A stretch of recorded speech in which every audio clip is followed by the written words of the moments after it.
Okay, so here we are with our third installment of discussions about non-conceptuality with basically the first three non-conceptualists to ever exist. Uh, so what we're going to talk about today is the transmission of the theory into experience, because it's included in the theory itself that says that a truth must transmit into a person's experience. Otherwise, it means nothing, right? It's meaningless to me, a truth, if it doesn't lessen suffering and increase happiness.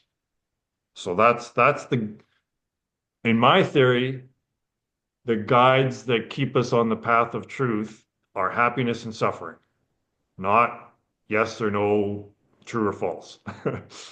So, uh, Peter, you want to go first? How does this theory, like you didn't even really, you kind of came at it from the spiritual angle and then came to the theory and understood the theory, but you got the spiritual part first, and I think Ryan maybe is the other way around.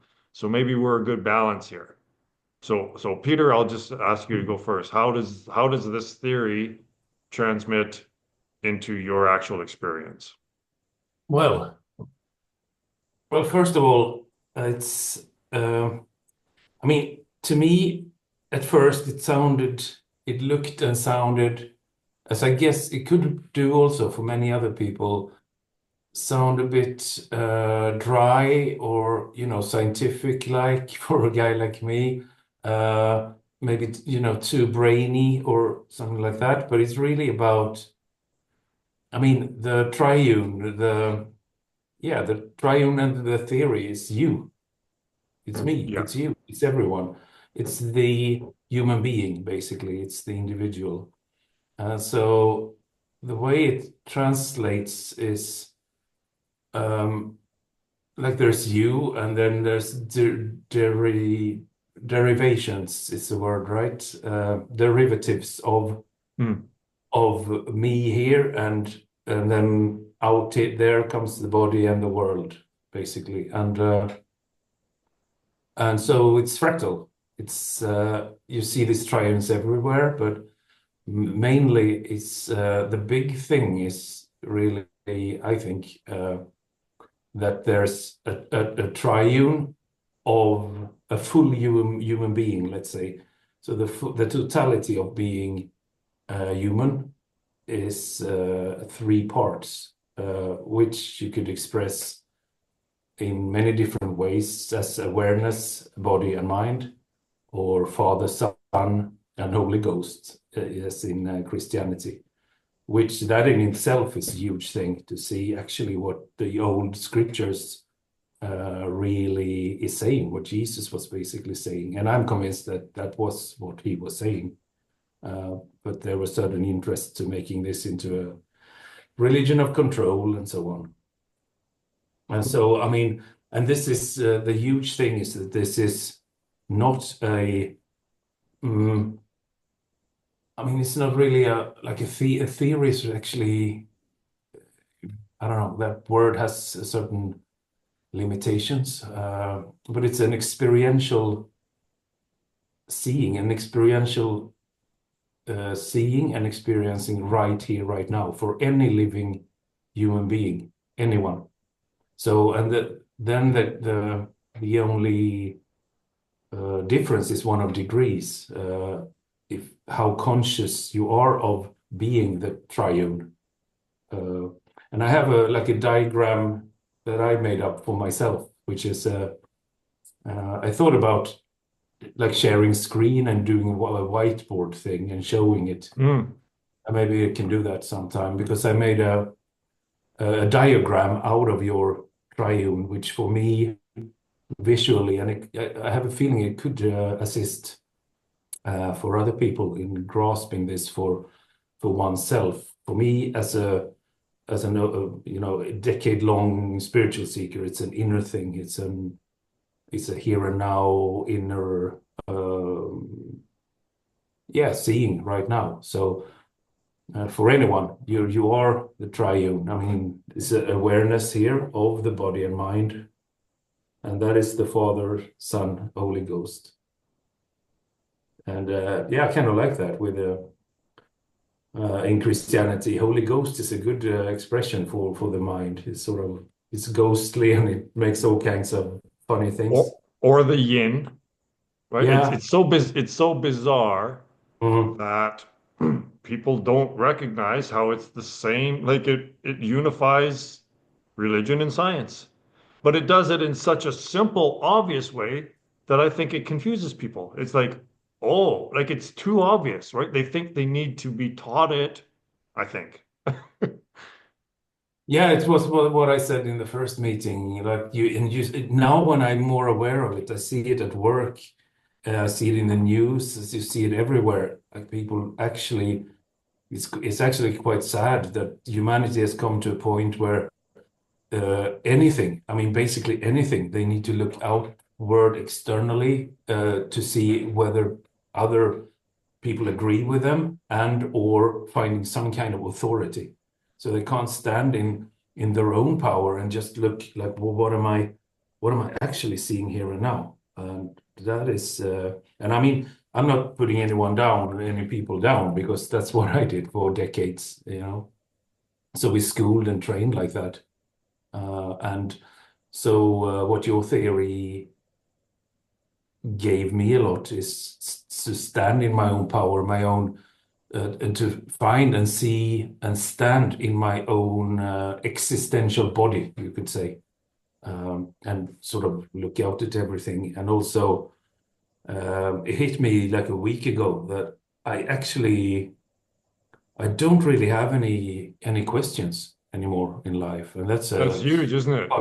it's so huge. I can't even like it's almost freaky to you see that there aren't any questions Yeah. left really. I mean, I don't know what the neighbor is cooking for dinner or anything like that, but that's minor But stuff, it's right? irrelevant. Yeah, kind of. So, but yeah.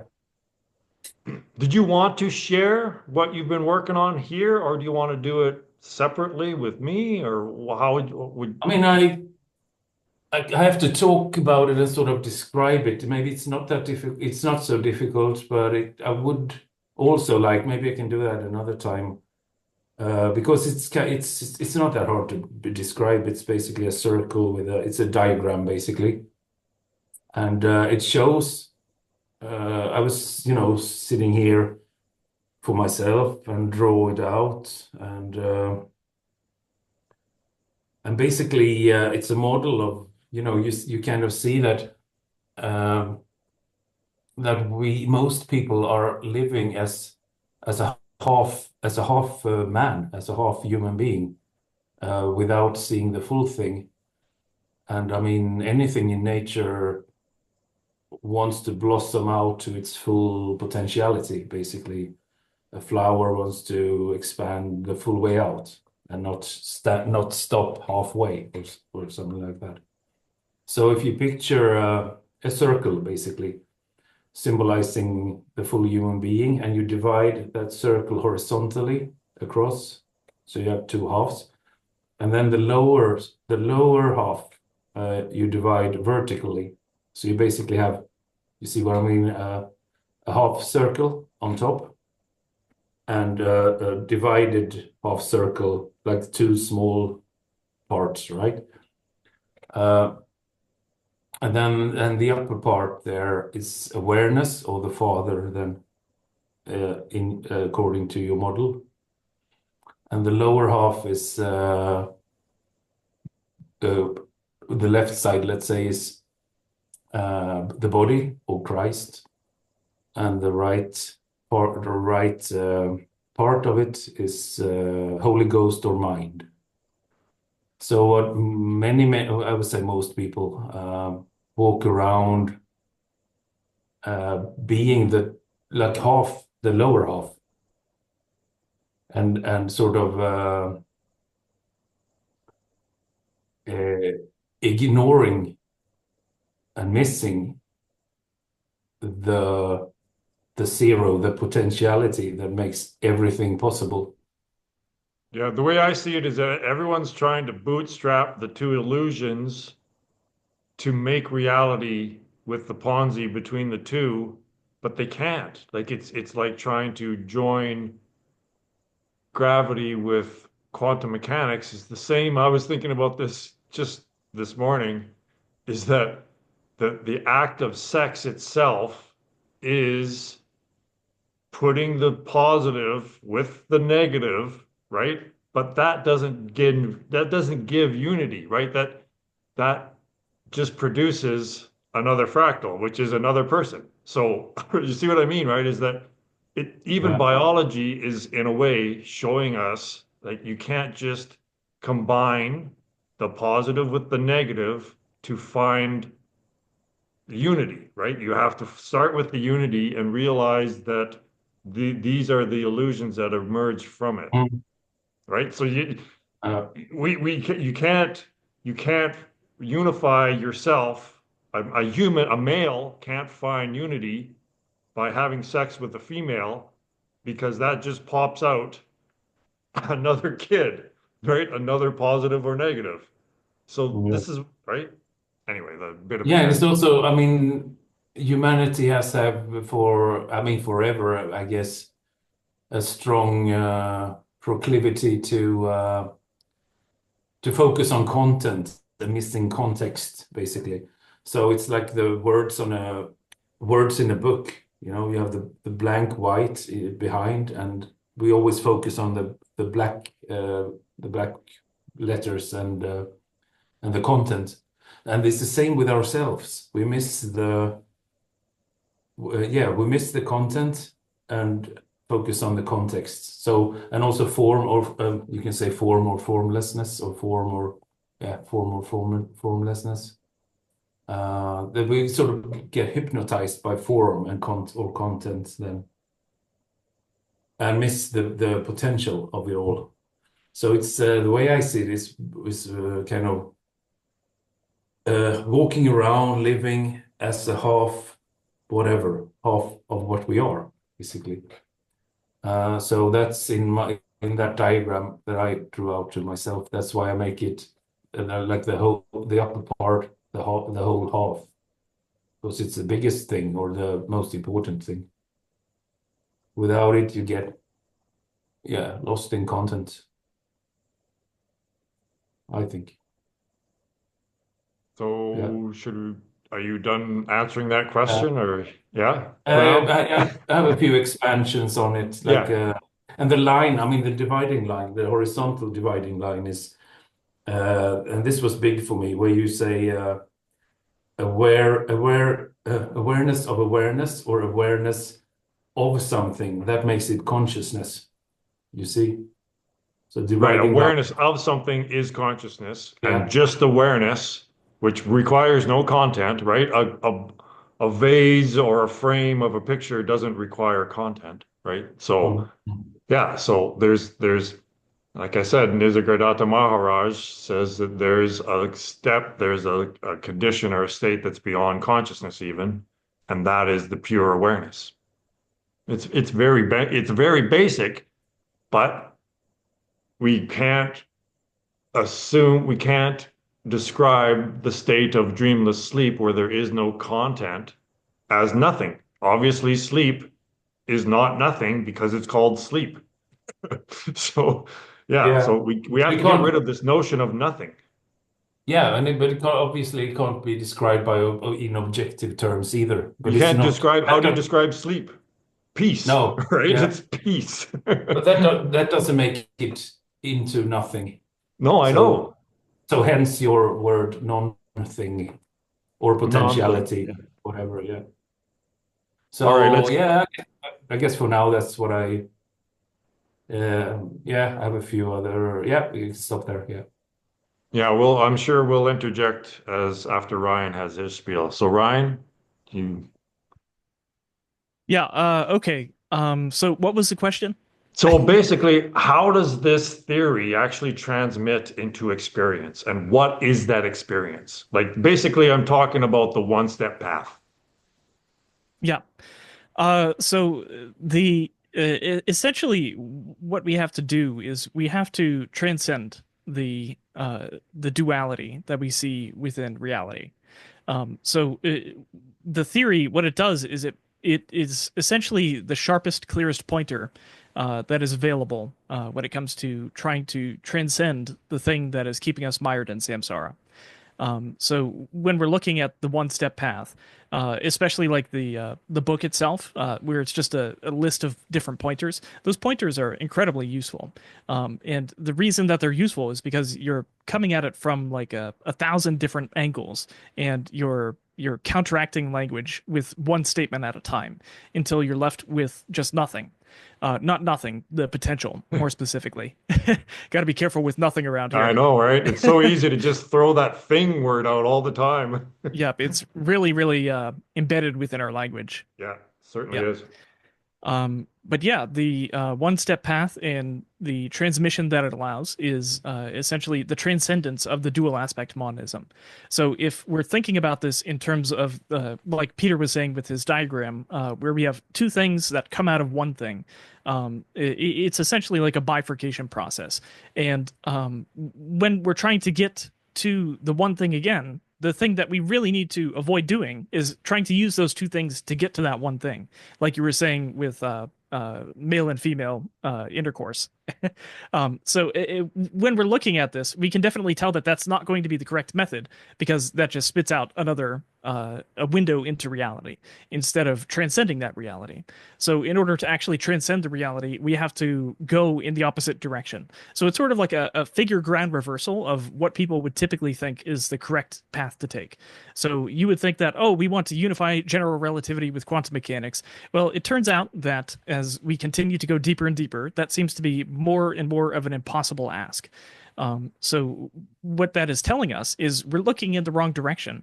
Similarly, with childbirth, that is looking in the wrong direction. So we have to instead go to the place that is in between the thoughts. And one of the things that you say specifically that I think landed particularly well with me is the idea of thoughts being sort of like a mind virus. And that mind virus is what actually keeps us embedded within samsara. So if we're unable to recognize that there's a mind virus within our head, then we're never able to actually clear it out. But once you recognize that it's there, then it's something that you can clear out. And once it's cleared out, then you can see things clearly and transcend, so to speak. Mhm. So what I'm what I'm concerned about with physics is that they're continuing to have sex, right? And what is the offspring of trying to get these two theories together, right? The quantum mechanics and gravity, if they keep trying to get these together, unify these through experiments, the offspring is going to be a new reality, new illusory reality, right? That's the offspring of this. So this is how we've got in this cycle. This is how we've got in this positive feedback loop. You see, like we just keep doing the same thing in our ignorance over and over and over.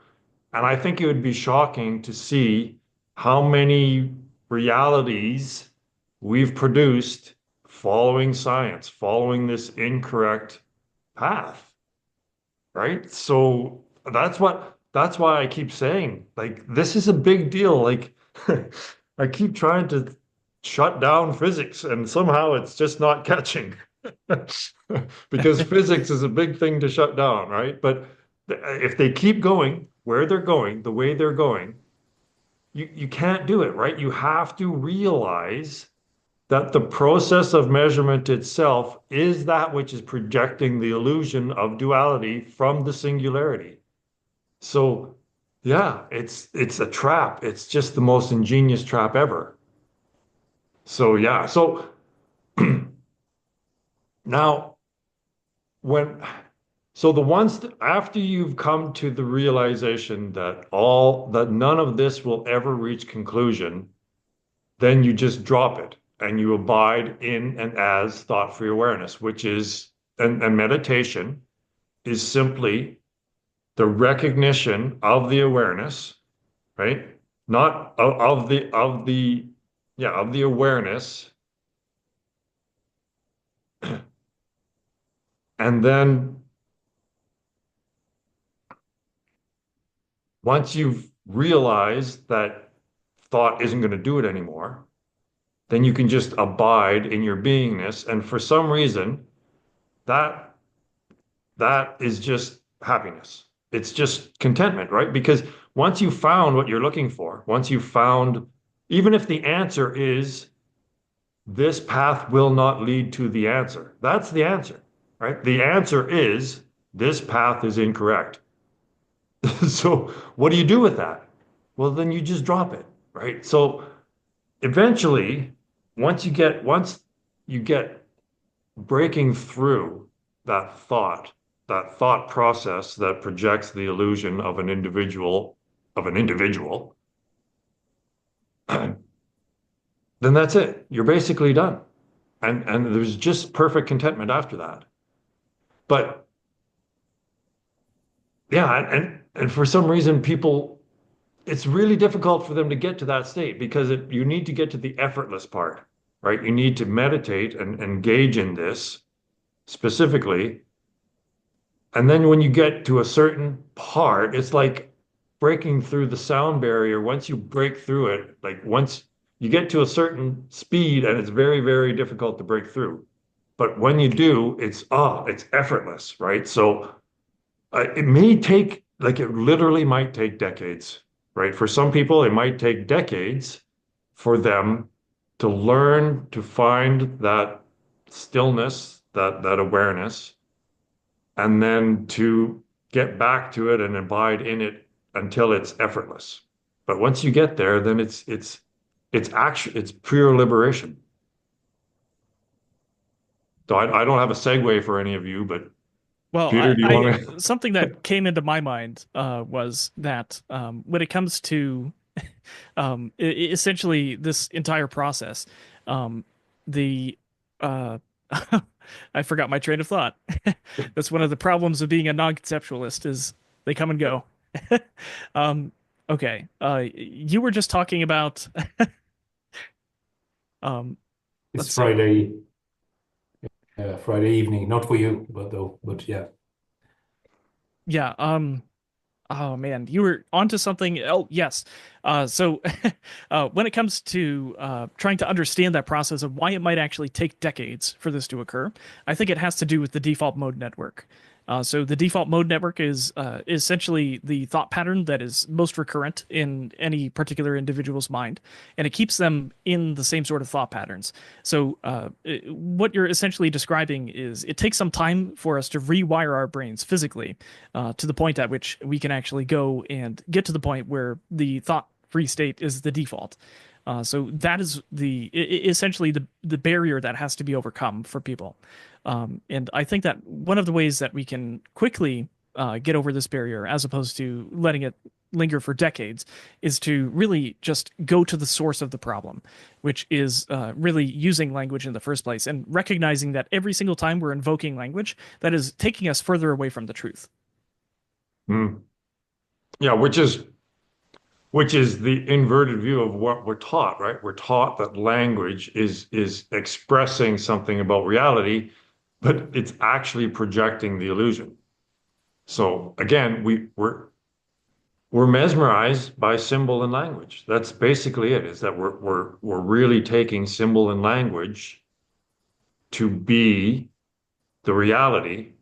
And the trippiest thing of all is that the waking state itself is a type of language and symbol. Like the waking state, the life of your name here, is a symbol for God, I guess, right? So it's it's not just language that's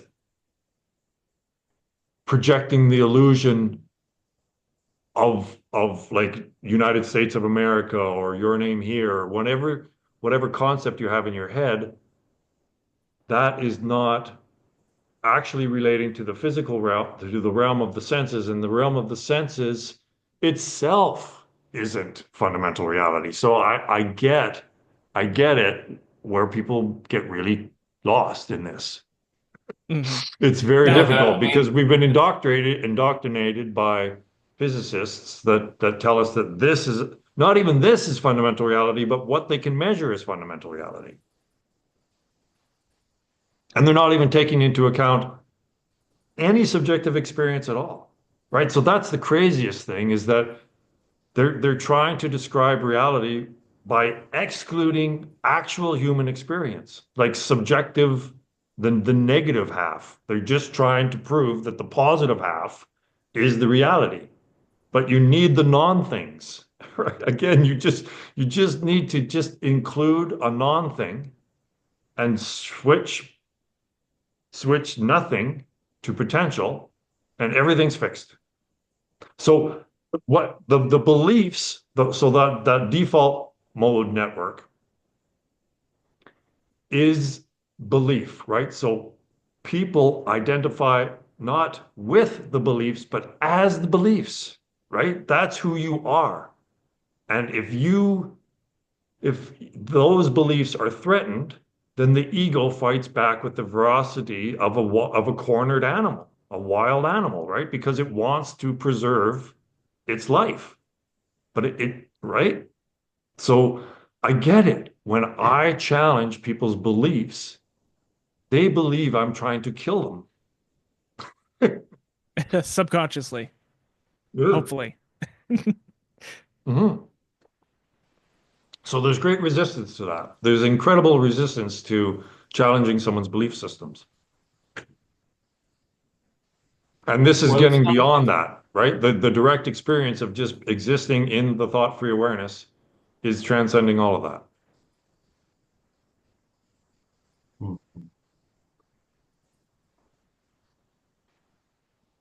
So along with all that is just peace and contentment. But you have to be willing to let go of all the excitement and ups and downs of this roller coaster.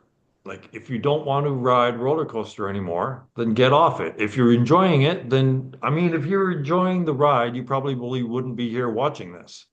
So if you're here watching this, what's preventing you from engaging in this other than fear?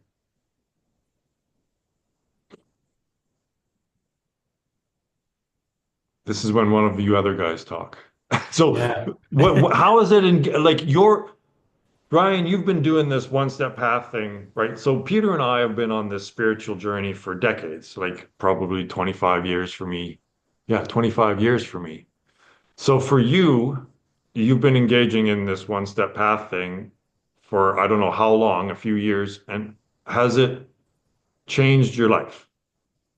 Oh Because a yeah. theory, if it doesn't change your life, then to me it's of no use.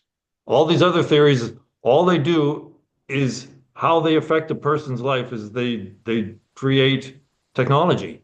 That's the transmission of these other theories, right? These other theories, when their transmission into actual experience is just technology and stuff, right? So how has this affected you personally? Yeah, so now you're not the first sort of uh dabbling that I've done into spirituality. Prior to you, I actually was I guess you could say my primary teacher was going to be Dhammarato, and he was a is still he's still with us. He's a Thai monk, and essentially he initially was in America, so he had sort of a that sort of American mentality, but also had the Thai wisdom in terms of Buddhism to sort of give direction for people that are embedded within Western culture. So, one of the main things with Western culture specifically is that we really have a tendency, or a bias rather, towards negative thoughts. And in order to get to the neutral state, first you have to cancel out all of those bad thoughts. So, you have all these thoughts that are judging yourself or judging other people, or they're essentially thoughts that are negative in some way, shape, or form that we would classify as dukkha. And when you recognize those thoughts, then the most important piece is sati. So that is the ability to remember, to take a look at what is happening at your mind at any given time. So the ability to remember, to look and see what is the contents of your experience presently, that was sort of the groundwork that made me sort of ready for the one-step path, you could say. So essentially, the most important part of Dhammarado's practice is that if you have a negative thought, then you have to counteract that with a positive thought. And you have to judge the quality of the thoughts that are present within your mind. You have to say, well, is this one dukkha? Is that one dukkha? And like there's gross levels, and then there's subtler levels as you continue on. So initially, you might see something as being a wholesome thought, but then over time, you'll recognize, oh, there's some dukkha that is sort of embedded within that thought. And then the further you go along, you realize that most thoughts actually do have some sort of dukkha contained within them. So then it's at that point where you're throwing out so many thoughts all the time. And you're replacing them with positive thoughts. And again, the reason that you do that is because when you have the negative and the positive, and you replace the negative with the positive, then it sort of puts your mind into a more neutral state. And then that allows you to sort of explore, say, like the jhanas, for example. And then when it comes to the one-step path, that was really just clarifying and putting into really precise, specific terms exactly what that practice is trying to get to, without, leading you down some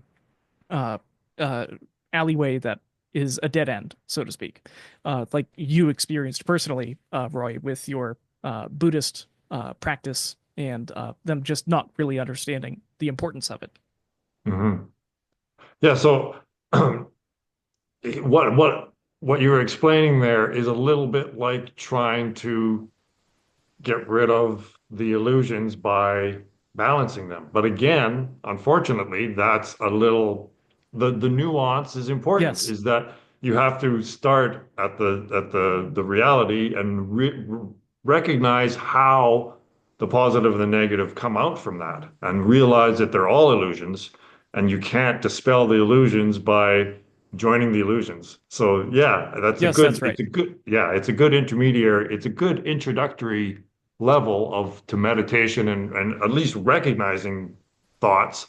And when you pay attention to the thoughts, it's almost the one-step path actually tells you to pay attention to the space between thoughts and give that as much credence as the thoughts themselves, right? So pay as much attention to the space between the thoughts as the thoughts, right?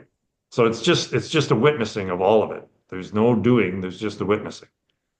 Yes, and I agree with that. I think that the main thing that Dhammarado's practice helped with was to sort of get to a balance point so that you could see, okay, there's positive thoughts and there's negative thoughts, and the mind isn't overwhelmed with one or the other. And then when it is sort of calmed down in that state, like if we were to sort of think about the possibility space of the different types of thoughts that you could have, it seems like there's more ways that you can have negative thoughts than you can have positive thoughts. You could be like, wow, this is a really nice time right now. Or alternatively, you can be like, wow, this sucks in this way, that way, and the other way. 6 ways to Sunday, all these different ways that you can think about how everything is shit.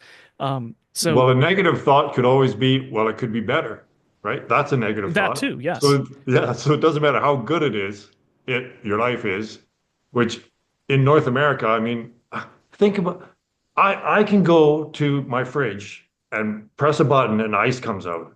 Like in the history of humanity, like not even emperors had that ability, right? Like we live in almost a perfect life, right? Like we get almost everything that we want instantly, almost, basically. And obviously it does no fucking good. I mean, right there is a clear indication that all experience is fundamentally unsubstantial, because we keep wanting more and more and more. So we keep trying to fill the emptiness with more emptiness. And that's the source of all addiction, right? And all over consumption is just trying to fill the emptiness with more emptiness. And everybody can see, I think almost everybody can see that it's not really working, but they can't really see an option. They can't see an alternative. And I think, when we talk about the one-step path and retreating back into, not retreating, but, staying as awareness, basically. I think people would confuse that with, emptiness, there's nothing there, oh, need to fill it with content and so on. But what you see after a while is that, like you say also, there is really no such thing as nothing. That thing which could be perceived as nothing is it's actually richness, and it has a texture, it has an aliveness, an energy, and a richness that comes. We don't really have words for these things, so it's kind of hard to talk about. And I'm not well, not, it's hard to talk about. It's hard to describe. It's an inner experience that you yourself deepen and get in touch with more and more, because it's you, basically. But Brahmana it's easy described it like to see this. how it is. He said a jnani, which is an enlightened being, it may appear as though there's nothing going on there, but he said it's like a spinning top. A spinning top, it looks like there's nothing, from a distance, it looks like there's nothing happening. But if you look closely, there's actually a lot of shit going on in there, right? So that's what's going on. Like, beingness isn't nothing, right? The lack, when someone is unconscious, they still exist, right? So consciousness, again, is not the right word to be using here. And people keep using the word consciousness. Yeah.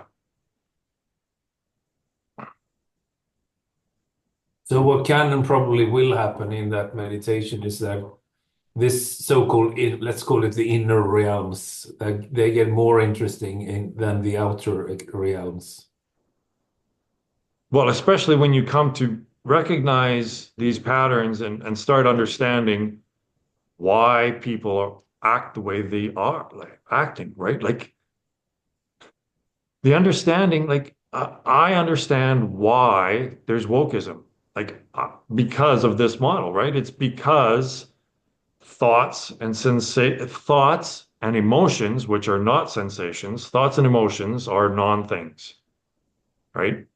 And these non-things are becoming more real than the things, right? So a lot of these woke people, they just go off, right? Emotionally, they're just hair triggered because they they believe the words are them. They believe that the words and the thoughts and the emotions are more real or as real as getting punched in the face, right? So you tell someone that's woke and highly emotional, you tell them something, and if those words are abrasive, then they just lose it, right? So this I can't, I'm not very good at speaking, but I am really good at understanding in my head and almost seeing why all this is occurring. It's because it's been too yang for too long, and now the extreme yin is coming back. And now that wokeism is you see how it's going back and forth, right? In the States, especially, we can see how this battle, like this is the battle of Armageddon, right? Like that's happening right now with the way that the yin is battling the yang, and the yang is fighting back. But this is just going to lead to destruction, right? So we need to find the unity that's expressed in the fundamental model reality and realize that through the one step path. This is the only way that we're going to save humanity. Like I can see it. It just really is. We can't keep going on trying to fix it with the current paradigm, which is physics and science and psychology. We just can't. Now, something that I feel inclined to add is if we're thinking about getting punched in the face, for example, as opposed to getting triggered if you have a wokist mentality, I see those as more or less equivalent. One is looking at one part of dualism, and the other is looking at the other part. So at this point, it seems like the triggering a woke person is the more dangerous of the two things. But that is, I think that's a bit of a straw man. I think that you could say that it's equally as dangerous to punch someone in the face. And it's just that punching someone in the face doesn't really get nearly as much media attention, you could say. You know. Well, in uh, like it's so fascinating that in Europe, I don't know if it's where you are, but in the UK, people are getting arrested for offending other people. Like literally. Like, but for offending them, they're getting fucking arrested, just as if you would be punching someone in the face. So this is more evidence that my theory is right. Just right, my theory just keeps being proven in reality. And these other theorists, they've got, I just, they don't explain anything. So I just, ah. So I don't know what to do, right? Like I just keep laying it out as clearly and succinctly and obviously as possible. And we just can't seem to get through the programming, right? We can't get past the programming because the cult is strong. well, we can't do it. Only the person who is programmed can do that. We Yeah, can just point. That's the best we can do. yeah. And this is one thing that I have to keep transcending for myself is the frustration of it all for me, right? It's just like, how the fuck can people not see this, right? I just want to grab people by the scruff of the neck and say, why can't you see this? It's just, it's bizarre to me. But then that's But I just mean, my own how sense of it. visible, I don't know what, I don't see it from the inside as you do, but how, how much do you give a chance? I mean, how much are you out there? How many views do you get? I don't even know. Like, do you, how many people find your YouTube channel for So instance? most of my like hundreds of views, maybe a couple hundred views on average, right? And That but could no be, comment, like but that could it's be us three and two others, which is probably, or I mean, what do you call it? Are there unique views or they could be the same guy oh, I all don't over? know. I don't really look in the analytics that much. It's Okay, just no. I mean, I find you by sheer accidents. I mean, there was this community, right? And I don't know, I just saw your name and I maybe I had nothing to do or whatever, or was meant to be, who knows? So I came through there. And I mean, otherwise, I don't think I would have ever heard of you, probably not. Mhm. Because I'm also not in those, the theories and all the Kurt guy you talk about. I don't even know what that is. Yeah, yeah. So Yeah, well, I can't, I don't even know any other theories of everything. You know what I mean? Yeah, I right. know the Tom Campbell guy, but I couldn't read that book. I was too difficult, or you know. Yeah, So yeah, if yeah. you come from, let's say, my side, I don't even know how people would find you. Yeah, I'm tr he won't, I can't break through. Like I keep trying to I keep thinking that there needs to be someone well known that will take the mantle here and say, listen, this guy, this is legit. And I'm working on a couple of people, really big names, but and I see the potential, like Wolfram, Stephen Wolfram. He recognizes that you don't need math, that there's something wrong with math, right? So I think he's going hard on the geometry, but I don't think he recognizes that geometry is just another language. It's just another system of symbol. So you're in the same, like he doesn't recognize that yeah, okay, it's expressing like the fundamental model, not the fundamental, the awareness just coming back onto itself. That's basically it. You can just say it's just awareness coming back onto itself. And if you did that, if you did this iteration thing, then I'm sure it would produce his hypergraph. Like I'm sure his hypergraph would emerge out of just awareness coming back onto itself. Like if you plugged his theory his hypergraph into my model, I bet you it would spit out somehow. Like it would, I don't know how, I don't know what makes his hypergraph change and develop the way it does, but I'm sure that it's contained within my theory. So again, it's trapped, where he's trapped in believing that language and symbol is somehow controlling reality, but it's not. It's just describing reality. So yeah, these models describe the fundamental process, but they're all, that doesn't mean they're controlling them. They're all fractals of the same process. So the process that generated the hypergraph is the same process that generates the universe, basically. So that's why they're so similar. They're in parallel. They're not causal. Does that make sense? Yeah, Yeah, just it's say yeah. a different it's the same message interpreted in a different way. Yeah. Yeah. I Yeah, mean, the message, by the way, is not getting at the true message. This is not at the right level. My understanding of Wolfram's theory is he is still embedded within Samsara, and he has not transcended the language altogether. So because of that, he's still not. He's still within Samsara, and he's not to the point where he's transcended of it, and would be on the same grounds as your theory, for example. Right. So and this is where I don't think physicists and all these theorists are will ever go is talk about their own personal lives. Like, right? Like we're doing here. Like, how does this theory change your life?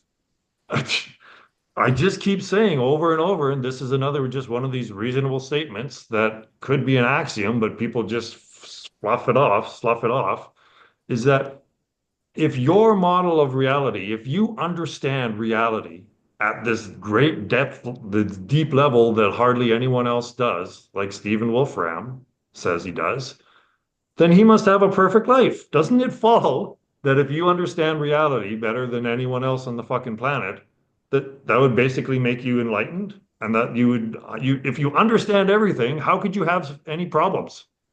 But I guarantee you that Stephen Wolfram is an average guy with average problems. I guarantee it. But these guys they won't talk about that, right? They don't equate the theory, they don't transmit the theory into actual experience. It's just a theory that you can think about. yeah, that's pretty. And that keeps a person occupied, right? I'm gonna work on my Mm. theory again. Yeah, a theory without an application is doomed. Yeah, but all of these theories that the application is technology. And then they say, well, that proves that it's right because the application of it is technology. But what is that technology doing to your Yeah. direct experience? Well, it's fucking it all up. Right? It's like, look at your direct experience. Look at the experience of humanity. What's going on with humanity? Be honest about it.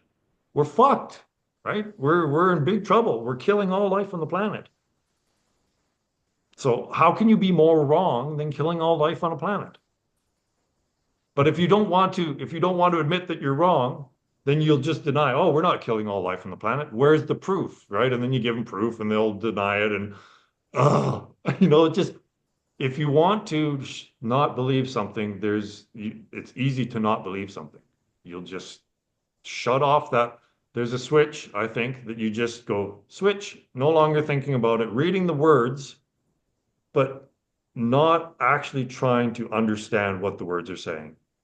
There's a switch. And I think that people, when they come across other theorists, when they come across my theory, they automatically turn that switch off. And even if they're watching my videos or reading my words, that switch is off. And it's just words, right? They're not trying. It's not getting through. The crazy thing about that is if they could just recognize that your theory is describing that switch, then I this know. would all be solved. I know. I even point out to them, it's crazy, right? Because I even point out to them, listen, you are engaging in all of this thinking because you know you exist while you're thinking. That's it. It's a relative form of existence. So I even explained to them why they don't want their thinking to conclude, why their theory can't conclude. But it just doesn't, it's the introspection isn't there. They're not willing to look at their own experience. They're always outwardly focused again, right, Peter? Always outwardly focused. Yeah, I Well, mean, isn't it sorry. kind of all clear that I think it's quite clear that at the bottom of it all is fear of there being nothing in behind here. The nothing That's what problem, it's that about. is it. Like that, if there's one thing, I keep saying this Kobayashi Maru because I love Star Trek and I love that, I love that idea. But it really is, right? It's just nothing. It's just this concept that there's a non-existence, that somehow, somewhere, sometime, the self will not exist. But it's actually the world that will not exist Mm. because the world arises and passes in self.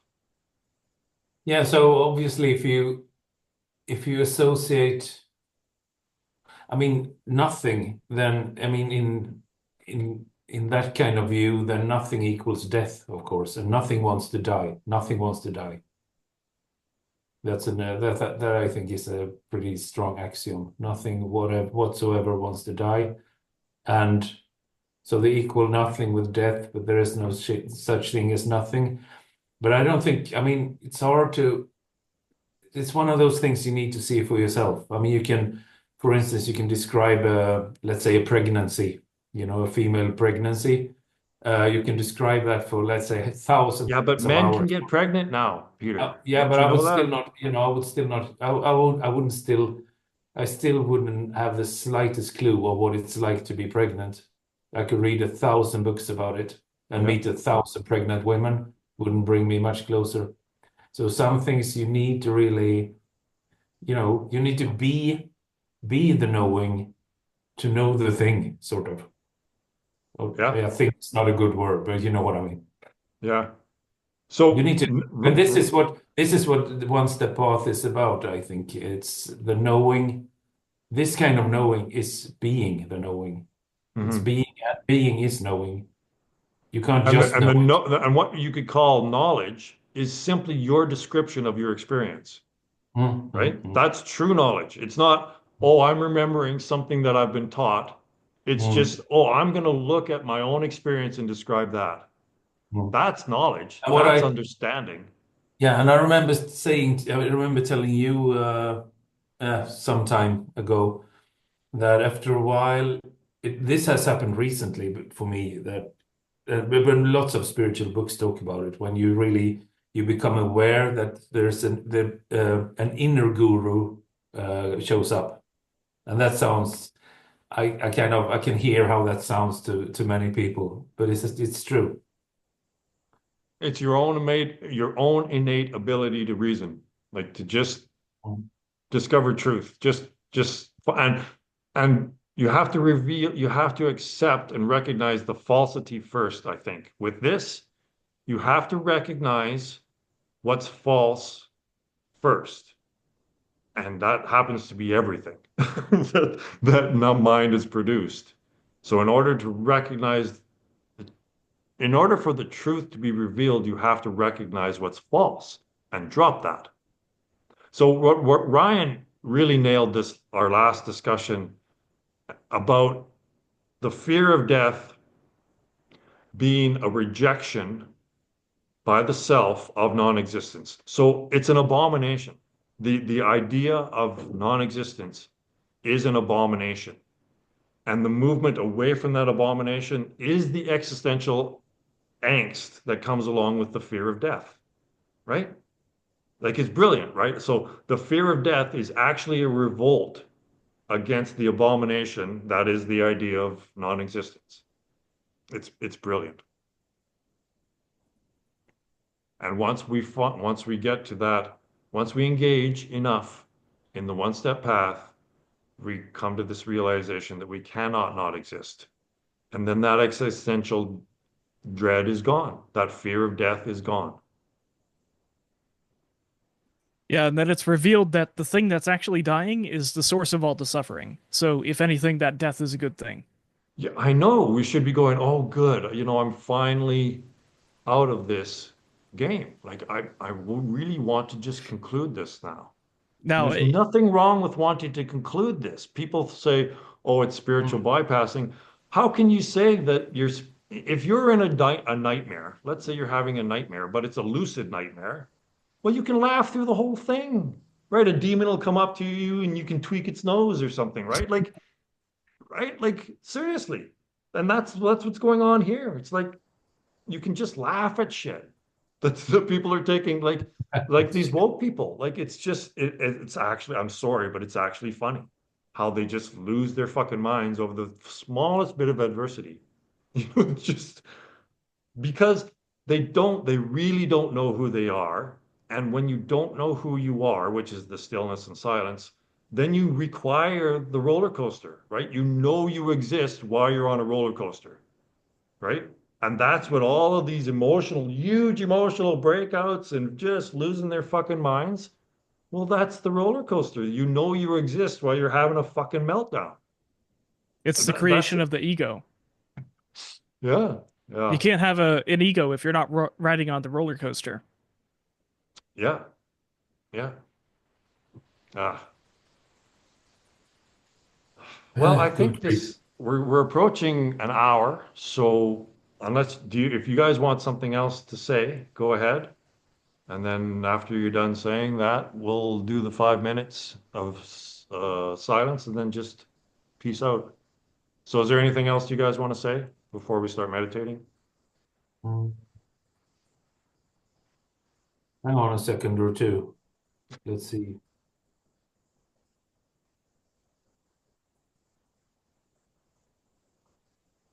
Mm. I just really encourage people to try this. Like, what is the harm in just trying this? Like, if what we're saying makes sense, then you got to take And the what would you plunge. mean?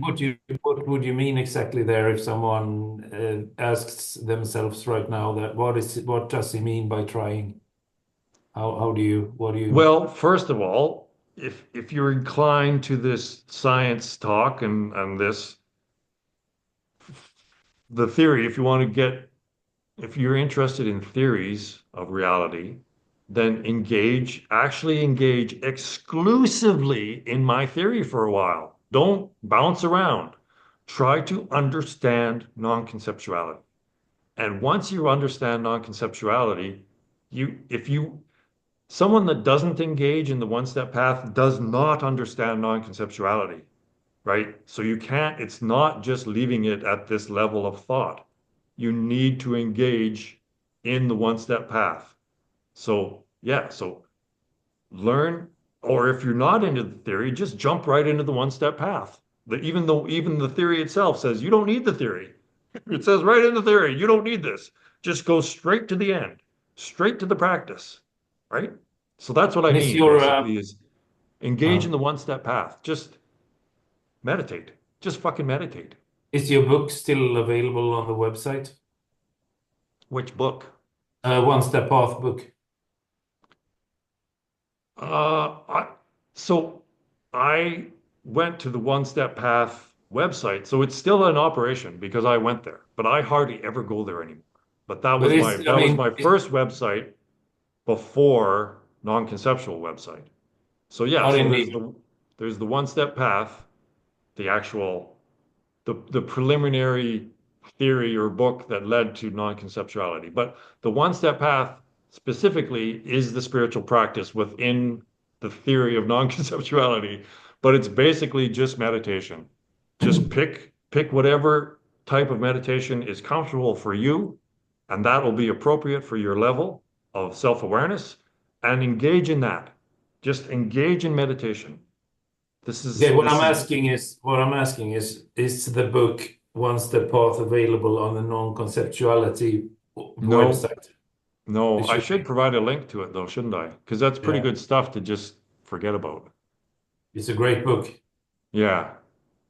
I Yeah, mean, I read it probably, I don't know, 7 times or something. It really is, it's got a lot of yeah. powerful one-liners, like a really powerful one or two sentences, just like, all right, I need to put this down.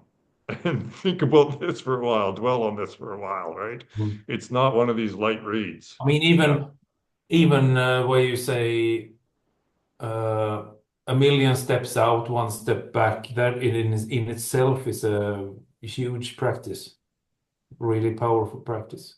Because you see how, it doesn't matter how lost or confused or angry or bewildered or, transfixed or all these words. It doesn't matter how far out I go, there's still one step back. Like Yeah. it's only this I have to do. And when you start practicing that, things transform. They really do. Yeah. So that book should be available there. I think put it there. Yeah. Yeah. I'll provide a link there. Now, personally, the way that I went about reading the one step path is I actually just went and this might be a little bit strange, but I think it works, at least personally, it did for me. Is anytime I thought about the one step path, I would go and look at the time. And if the time is like right now, it's like 2:04 p.m. at my location. So that would indicate go to page 4 and read and just Oh, read page wow. 4 and then stop. Or the next time I think about it, maybe it's like 250 something. So I'll go to page 50, whatever, and I'll just read that page and then I'll stop. Because this is not something that you can just read the whole thing and digest it in one sitting. This is something where really, even just doing what I'm saying, reading one page, even one page might be too much to do in a sitting, in some cases.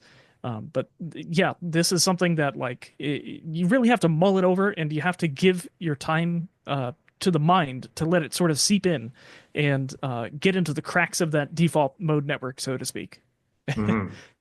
Yeah. So this is so much of this stuff, especially the one step path, that one phrase is like well, I don't want to say a meme, but it gets in there and it works. It's like a virus, but it's a good virus.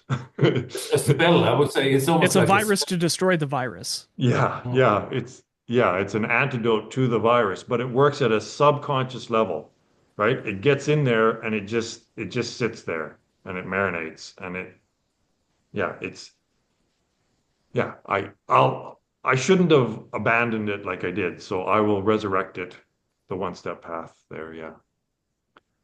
All right, so great. Again, it's so good to not just have me saying, "Hey, this works," because it obviously works. There are other people now that are getting this, and we're not crazy. It looks like we're reasonable people that seem to be expressing this level of peace and contentment within our own lives to show people that, hey, this is legit. And if you try it out for yourself, it'll work for you too. All right. So let's meditate for 5 minutes, and after that 5 minutes, I'll just sign off. So we might take a break now for a couple of weeks because Ryan is going to be busy for the next 2 weekends. So unless Peter and I get, the Holy Ghost moves us to do something on our own, maybe we'll take a break now. Yeah, and of course, I'd be interested to see your conversations as well. Um, Yeah, yeah. yeah. I mean, So whatever feels right for you guys. yeah, yeah. And if not, then we'll just wait for 2 more weeks, and then we'll have the third week from now, we'll have another one. Okay. All right. Well, let's just sit for 5 minutes and then I'll stop it.